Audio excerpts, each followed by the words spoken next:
tout cas, mes bien-aimés, que Dieu vous bénisse. Partout où vous vous trouvez, que Papa Guy-Émile Houphouët-Sétikwabo vous comble de toutes ces grâces, de tous ces bienfaits. Ceux qui sont dans nos forums, vous avez vu que nous avons eu 2 audios que nous avons partagés, qui nous ont été partagés, sur la divinité de Guy-Émile Houphouët-Sétikwabo. En tout cas, ce sont des audios, moi, qui m'ont ému. Regardez, peuple de Dieu, regardez, chers frères, chères sœurs, même mes amis, ou les connaissances, ou ceux et celles qui ne sont pas dans notre association, qui se demandent comment se fait-il qu'en permanence, ces gens-là puissent toujours parler de Guy-Émile Houphouët-Sétikwabo. En tout cas, je ne sais pas, mais bon, nous autres, nous pouvons avoir quand même une raison de parler de Guy-Émile Houphouët-Sétikwabo, parce que avant de venir à lui, avant qu'il nous fasse revenir dans sa bergerie, nous avons été de ceux qui se sont promenés à gauche et à droite. Et j'ai encore ma mère qui est vivante, j'ai ma grande sœur qui est encore parmi nous, et j'ai aussi aujourd'hui des voisins, des amis d'enfance, dont certains occupent aujourd'hui des grands postes de responsabilité, qui nous ont vus lorsque nous étions enfants, dans la rue Owando, à Talangaï, qui nous ont vus dans ce périmètre-là, qui nous ont vus à Mati, parce qu'à cette époque-là, nous étions obligés d'aller aider nos parents, à Inoni Falaise, et je peux vous citer encore d'autres endroits, donc qui ont vu comment, très jeunes, nous avons été confrontés à certaines choses qui nous ont conduits à toucher au mysticisme, à l'ésotérisme et tout. Et même si on le relie à ce qui se passe ailleurs, des maisons dont je ne cite pas le nom, nous avons été de ceux qui sont allés vers là-bas aussi, voir ce qui se passait. Moi, qui vous parle, j'ai été jusqu'au Mexique, rien que à la recherche de ce qu'on appelait la vérité, à la recherche de ce qu'on appelait la lumière. Donc aujourd'hui, nous au moins on peut avoir une raison. Les autres aussi ont des raisons aujourd'hui de parler de Guy-Émile Houphouët-Sétikwabo, parce que ils ont été malades, ils ont été dans des situations difficiles. Certains ont eu des salaires avec des montants très importants, mais ils ne sont pas arrivés à construire, ils n'arrivaient pas à avoir une sérénité, une stabilité dans leur vie. Il y a eu ceux qui ont traîné des maladies incurables, où on leur a dit, il n'y a plus d'issue.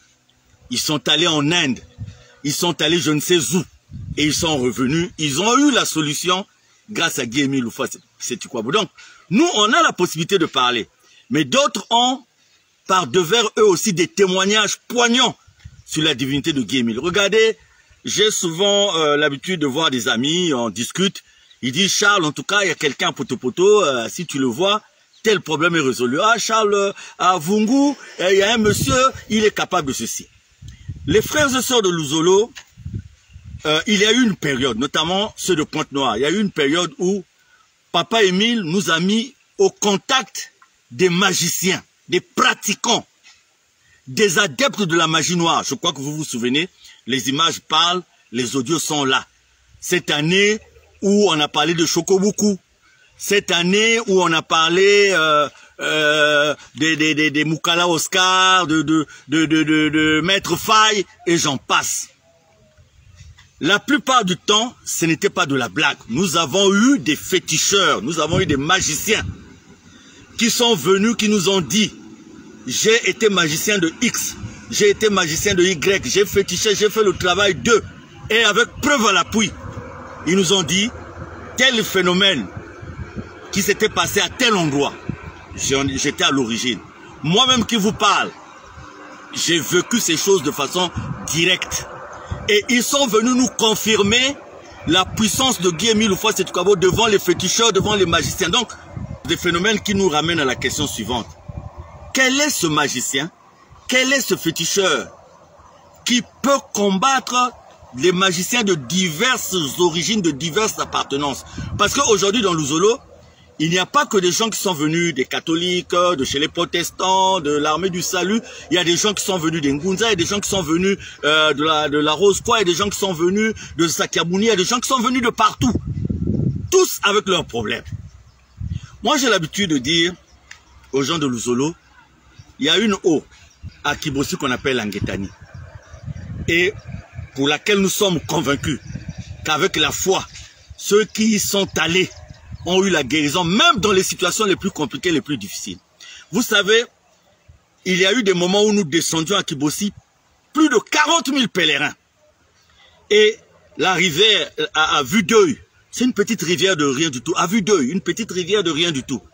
Et tous ces gens, c'est-à-dire que les blessés, les ulcères de Brûlis, les Mbassou, les je sais pas quoi, tout le monde est dans cette eau-là. Mais jamais, au grand jamais, il n'a été dit quelque part qu'il y a eu le choléra à Kibossi, il y a eu telle épidémie, telle pandémie à Kibossi.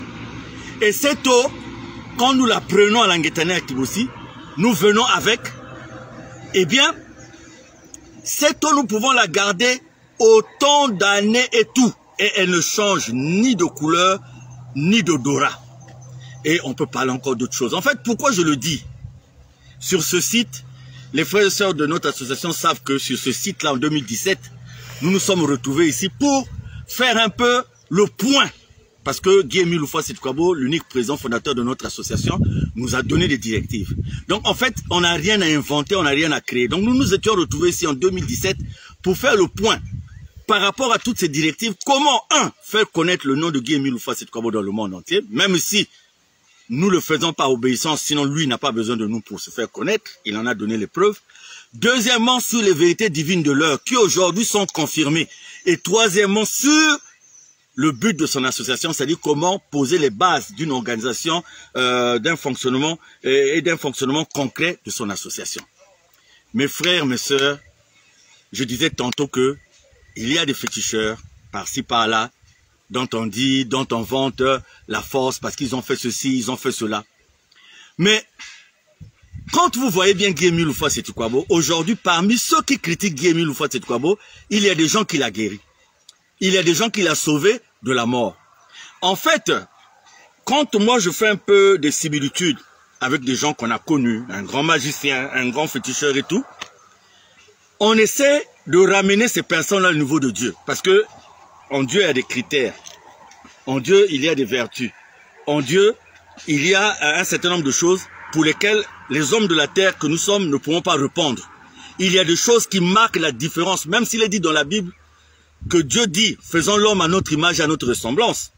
Il y a des choses aujourd'hui qui ne répondent qu'à Dieu, que de Dieu lui-même, et qui ne peuvent être imputées ou affectées qu'à Dieu lui-même. Alors, quand vous trouvez un homme de la terre quand même, s'il vous plaît, à un moment donné, vous trouvez que ce qu'il y a en lui, c'est ce qu'il y a en Dieu. Parce que quand on dit vous avez fait d'un homme Dieu, vous avez fait de ceci, écoutez, quelqu'un qui est accidenté, le cerveau dehors, on a mis dans un casier, on le fait revenir à la vie. Par Guy-Émile Houphouët-Sédhiou-Kabo.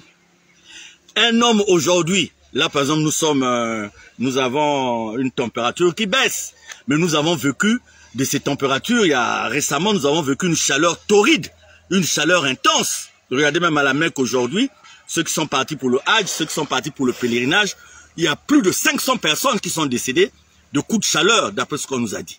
Mais vous voyez quelqu'un, un homme de la terre, qui est vu dans la lune et qui est vu dans le soleil. Moi, je me dis que, comparativement à Jésus, si les hommes, bien que conscients de ces manifestations, de ces signes en Guy-Émile Houphouët-Sédhiou-Kabo, n'arrivent pas à le valoriser, n'arrivent pas à le reconnaître, mais le combattre, chaque fois que cette idée revient dans ma tête, j'ai Jésus en face. Je me dis, regardez quelqu'un qui arrive, et quand il arrive, il y avait des gens qui se disaient qu'ils connaissaient Dieu, qu'ils maîtrisaient la parole de Dieu, puisqu'ils étaient les maîtres des synagogues, c'est eux qui géraient les temples. Mais quand Dieu arrive, le Dieu qu'ils vénéraient soi-disant, quand il arrive devant eux, ils ne le connaissent pas. Pire, ils le combattent. Pire encore, ils l'amènent devant l'autorité romaine et on va le crucifier. Et quand on le crucifie, on dit qu'il est mort. Tout le monde le voit mourir, tout le monde voit, il rend l'âme. Élie, Élie, lama sabachthani, dit Jésus. Et on voit Joseph d'Arimathie venir prendre le corps de Jésus et le mettre dans une tombe. Mais vous savez, les gens qui avaient la Torah, la maîtrise de la Torah, la parole de Dieu, le Pentateuque, les premiers livres, Exode, Nombre, Lévitique et tout, quand ils voient Jésus retrouvé en Jésus, bien que homme de la terre, mais différent des hommes de la terre. Et à un moment donné, ils se sont dit, cet homme peut être Dieu. Et malgré le fait qu'ils pressentaient cette divinité en Jésus, ils ont voulu régler le problème de Jésus de façon humaine. De dire qu'on apporte sur la mort de Guy-Émile Houphouët-Sétiquabo. Quand bien même, les gens sont soi-disant allés déterrer le corps de Guy-Émile, entre guillemets, et sont allés le déposer à Kibossi. Mais pourtant, ils disent qu'il est mort, mais on le cherche encore. Et ça me ramène donc à tous ces gens-là qui voient le corps de Jésus pris par Joseph d'Arimathée, mais qui disent encore, non, non, non, non, non, voilà, voilà. Ils ne le disaient pas au hasard. Ils le disaient parce qu'ils savaient qu'il y avait une vérité là dans ce qui était dit. Mais bien aimé, c'est juste que j'ai trouvé qu'il fallait que je vous partage cet étonnement devant le fait que quelqu'un qui ne fait pas de mal. Et il est même incroyable aujourd'hui de voir qu'il y a des gens qui ont retrouvé une certaine paix dans leur vie grâce à un Émile Denis. Moi là, moi qui vous parle, je ne suis pas, comment dirais-je, bon, je ne dis pas comme certaines personnes le font aujourd'hui, bon, je vais aller adhérer à l'église, adhérer à la religion parce que je n'arrive pas à m'en sortir dans la vie de tous les jours, parce que je n'arrive pas à ceci, parce que je n'arrive pas à cela, non. Mais c'est parce que en moi, j'ai vu la nullité de cette vie-là que j'avais auparavant. Et j'ai compris la nécessité d'une vie avec Dieu. Mais quel Dieu? Moi, je me souviens, je me suis retrouvé au foyer des travailleurs immigrés Carrefour Pléiel. C'était à Saint-Ouen, si ma mémoire est bonne, comment je me rappelle plus il y a longtemps que j'étais dans ces histoires en France. Et il y a un groupe de prière qui appréciait ce que je faisais, un certain nombre d'actions que les gens appréciaient. Je me souviens que nous avons eu un frère gabonais là-bas qui avait commis et on l'avait accusé à la police. Et quand la police est venue, ce frère gabonais était sans papier, il n'avait pas de papier. La police est venue, comme les gens qui avaient accusé n'étaient dans les capacités de l'identifier. Donc on nous a réunis, tous les Africains noirs qui étaient là. Et on a demandé à ce que celui qui avait commis cet acte puisse se dénoncer. Et moi je savais pertinemment que le frère gabonais là, s'il se dénonçait, il allait faire l'objet d'un rapatriement et tout ça. Donc, j'ai levé ma main, j'ai dit c'est moi. À l'étonnement de tout le monde, parce que tout le monde savait c'était le j'ai dit c'est moi. Et on m'a pris, et je me suis défendu quand je suis allé, de par mon statut de ce que j'étais. Voilà, on m'a juste fait une mise en garde, prochainement il ne faut plus reprendre. Donc, le groupe de prière, ayant vu cet acte que j'avais posé, ils sont venus me voir, ils m'ont dit, il faut prier avec nous. Et moi, je leur avais dit, à Saint-Ouen, Carrefour Pléiel, je me suis au foyer de travailleurs immigrés, je leur ai dit que le jour où vous me verrez prier le Jésus là, le Jésus dont vous parlez, le jour où vous entendez que Charles Mikungi Lundu, peu importe là où vous serez, parce qu'après ici chacun de nous va repartir d'où il vient, mais le jour où vous apprendrez que moi, je prie le Jésus là, dites-vous bien que j'ai trouvé le véritable Jésus. C'est ce que je leur disais toujours, parce que je ne priais pas avec eux, je dis, le jour où vous allez entendre que moi là je prie Jésus, ça veut dire que j'ai trouvé le vrai Jésus. Donc, moi, je veux parler de Guy-Émile Houphouët-Sétiquabo et aujourd'hui, j'ai demandé aux frères et sœurs de Luzolo que nous puissions témoigner de cette divinité-là. Que nous puissions parler de lui, non pas parce que nous voulons faire une publicité gratuite, mais parce qu'il y a une nécessité. On ne comprend pas. Aujourd'hui, quelqu'un qui va guérir de Mbassou, quelqu'un, il devient important. Quelqu'un qui va faire un petit geste quelque part, il devient important. Mais vous avez quelqu'un comme Guy-Émile Houphouët-Sétiquabo, c'est-à-dire en termes de témoignage seulement. Quand on parle quelque part chez nos voisins, on parle de béatification, on parle de sanctification. Mais en Guy-Émile, combien de miracles? C'est-à-dire les miracles ne s'arrêtent pas à lui seulement, Guy-Émile Houphouët-Sétiquabo. Mais les miracles là, même nous, en son nom, on le fait. Ces miracles, au nom de Guy-Émile, nous autres là, nous faisons ces miracles.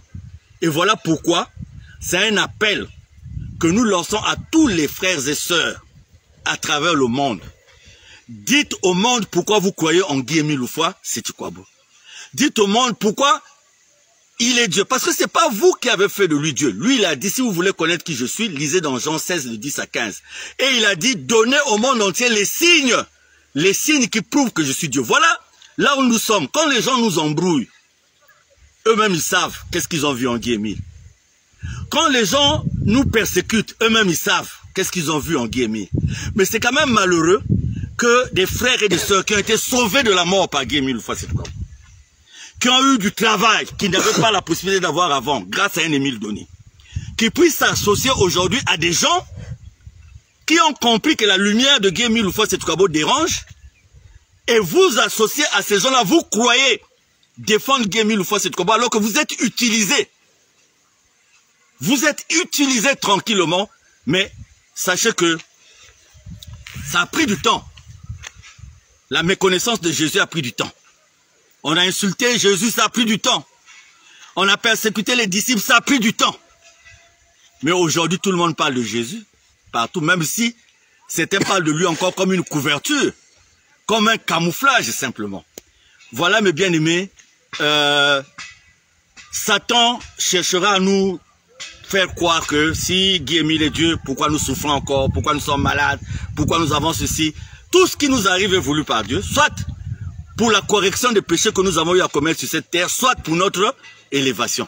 Mais nous, en tant qu'enfants de serviteurs de Guy Émile Houphouët-Boigny, nous devons toujours faire un examen de conscience. Et quand nous trouvons que, puisque nul n'est juste sur cette terre, malgré, la maladie continue, la souffrance continue, il faut qu'on arrive à un état de tout remettre entre les mains de Dieu. Parce que c'est dans cette position qu'il y a une voix qui nous parle, qui nous pousse à aller vers là où il ne faut pas aller. Aujourd'hui, vous trouvez les gens qui refusent la vérité. Pourquoi? Parce qu'on leur a donné du boulot. Donc ils préfèrent obéir à l'homme de la terre qui leur a donné du boulot. Ils préfèrent obéir à l'homme de la terre qui est le conjoint ou qui est la conjointe. Ils préfèrent obéir à l'homme de la terre qui le nourrit, qui paye son loyer, qu'à Dieu.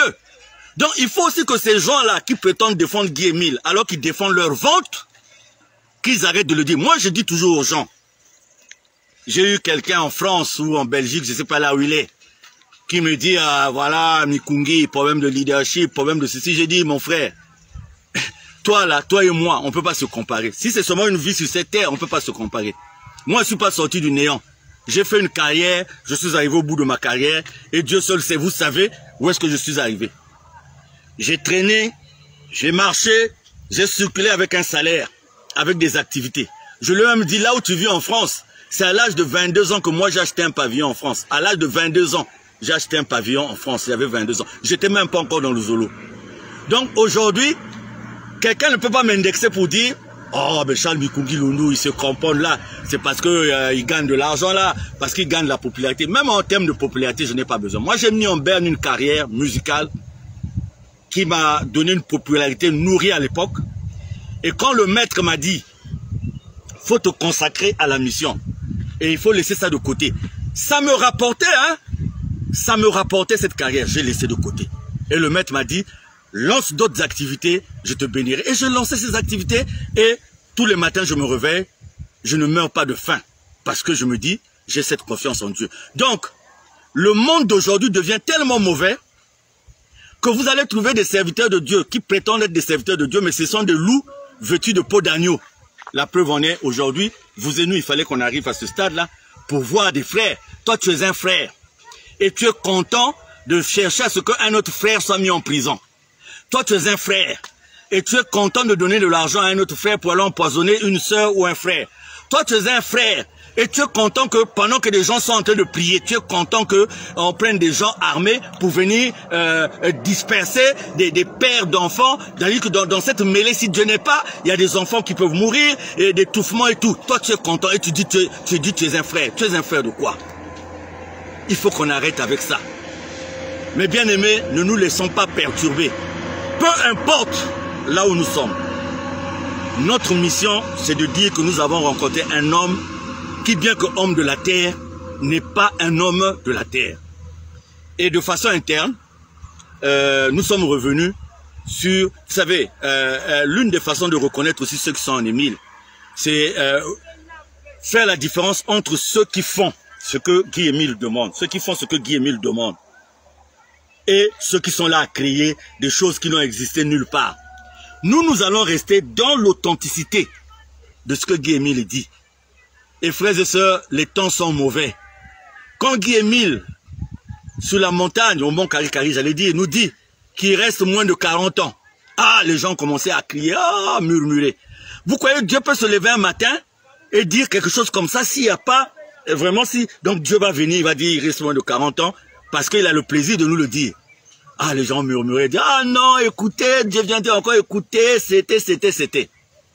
Mais bien aimé, il y a une chanson chez nous qui dit, Angeye Kundi, Kwanata kwa Mutuko, Nzambi. C'est-à-dire que, même si c'est un ami qui a fait que tu connaisses Dieu, même si c'est ta femme, ton mari, ton père, ta mère, une fois que tu connais Dieu, le salut est individuel.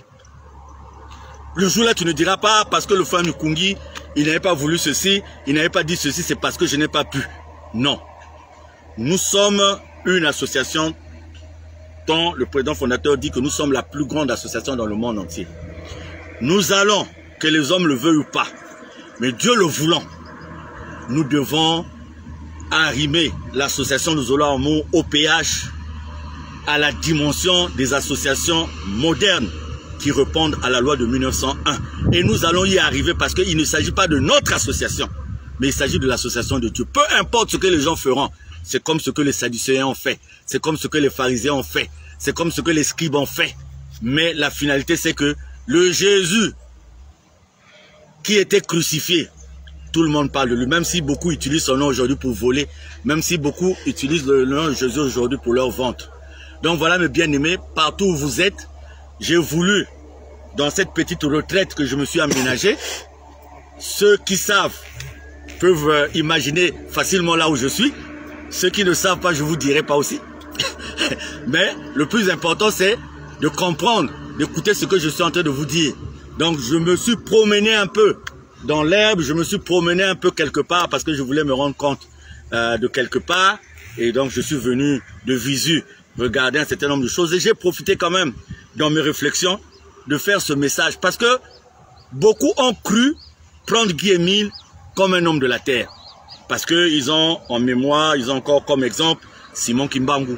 Je suivais encore dans la voiture ce matin, je suivais un message de papa, il dit, ah, les gens sont en train de me dire, mais apprends-moi qu'est-ce qui se passe avec les Éphirins.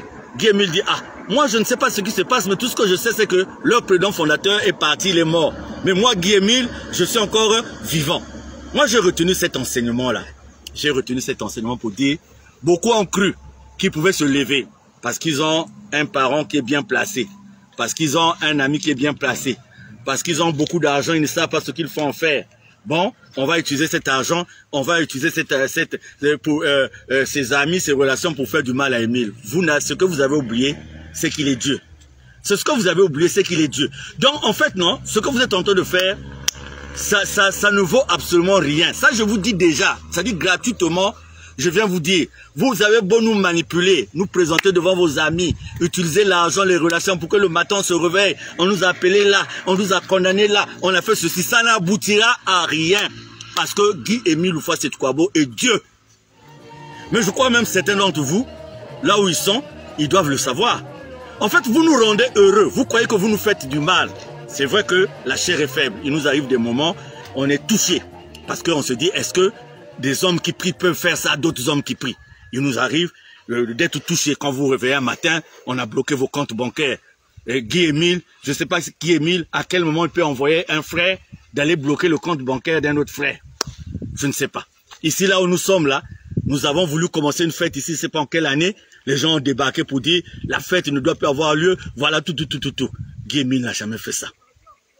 Donc, faites ce que vous faites, vous serez retenu dans l'histoire, comme Caïphe, comme, je sais pas, tous les noms là, tous les noms qu'on a cités de gens qui ont fait, vous aussi vos noms seront cités comme ça. Ah, il y a eu la période là, un tel, toi tu as eu du boulot. Soit disant que tu as maintenant telle fonction.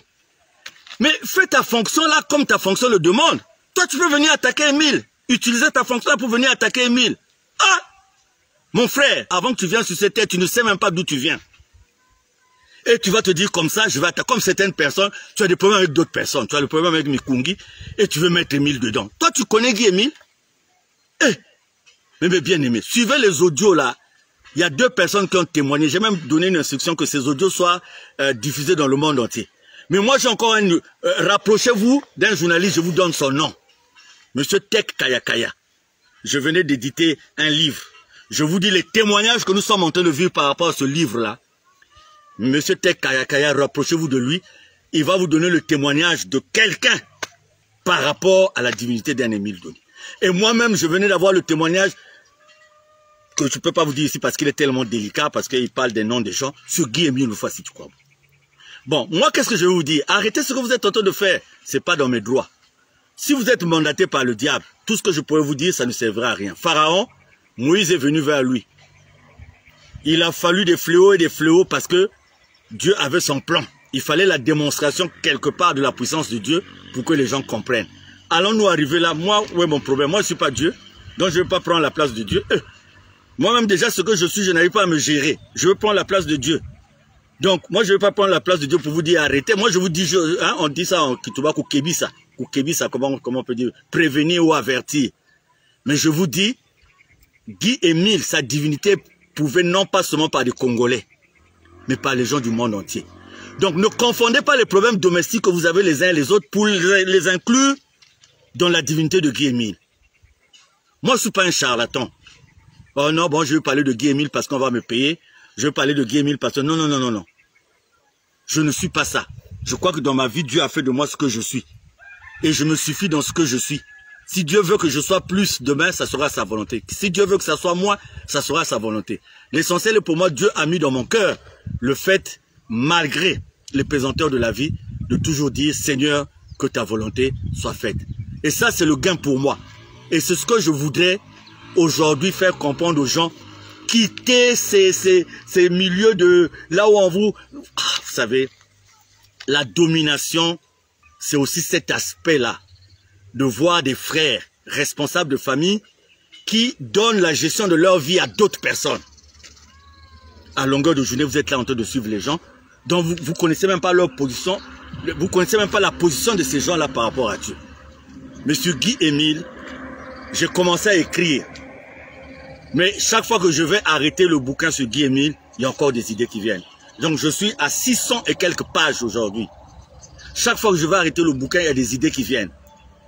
Parce que en Guy-Émile, il y a des témoignages, il y a des témoignages, il y a des témoignages, il y a des témoignages. Quand quelqu'un avait eu à vider son chargeur d'Uzi sur moi, ou l'Uzi c'est une arme de fabrication israélienne qui a, je crois, 30 cartouches. Et le monsieur a vidé les cartouches devant moi, devant témoin. Et il y a eu des gens qui m'ont appelé un peu pour dire, ah, mais donne-moi la protection, c'est où? C'est à l'Efoutou, tout. Je dis non, Guy-Émile. Les gens ne croyaient pas, moi je dis non, c'est Guy-Émile. Ah, quel Guy-Émile? Oh, laisse, dis-nous la vérité, tout. Mais pourtant, c'était la vérité. C'est Guy-Émile Loufa Siti-Kouabou. J'ai eu un autre jour, bon, bref, si ce n'est que le témoignage. Donc voilà, mes bien-aimés, ce que je voulais vous dire, que nous soyons ceux-là dont la reconnaissance commence par prendre l'engagement de défendre notre association, de parler de Guy-Émile. Les hommes de la terre sont des hommes de la terre. Nul n'est éternel sur cette terre. Nous partirons. Poussière nous sommes, nous retournerons à la poussière. Donc, cherchons à être avec celui qui gère l'éternité. Et peu importe ce qui pourra nous arriver, l'éternité de Dieu est là. En tout cas, que Papa Émile vous touche. Parce que moi, je suis content de voir que quand nous, au cours d'une séance, nous demandons la bénédiction de Papa Émile, en retour, j'ai des frères, des gens qui m'appellent pour dire, papa, je suis rentré à la maison, j'ai eu telle bonne solution. Papa, je suis rentré à la maison. Prenons l'habitude d'une vie de prière. Prenons l'habitude d'une vie de prière. Il y a des gens ici, quand ils ont un problème, ils s'adressent à une autre personne. Pasteur, j'ai eu ceci. Le pasteur lui-même aussi dépend de Dieu. Apprenons à cultiver cette intimité avec Dieu. Donc, pour le reste, ça sera en interne dans les forums. Je venais de visiter quelque part. Et donc, j'ai un certain nombre de suggestions. Mais ça, je le ferai en interne, dans nos forums. Mais de façon générale, c'est ce message que je voulais partager. Jamais, au grand jamais, l'homme n'a gagné Dieu. Il y a des batailles, des combats qui ont pris du temps. Mais jamais, jamais, au grand jamais, l'homme n'a jamais gagné Dieu.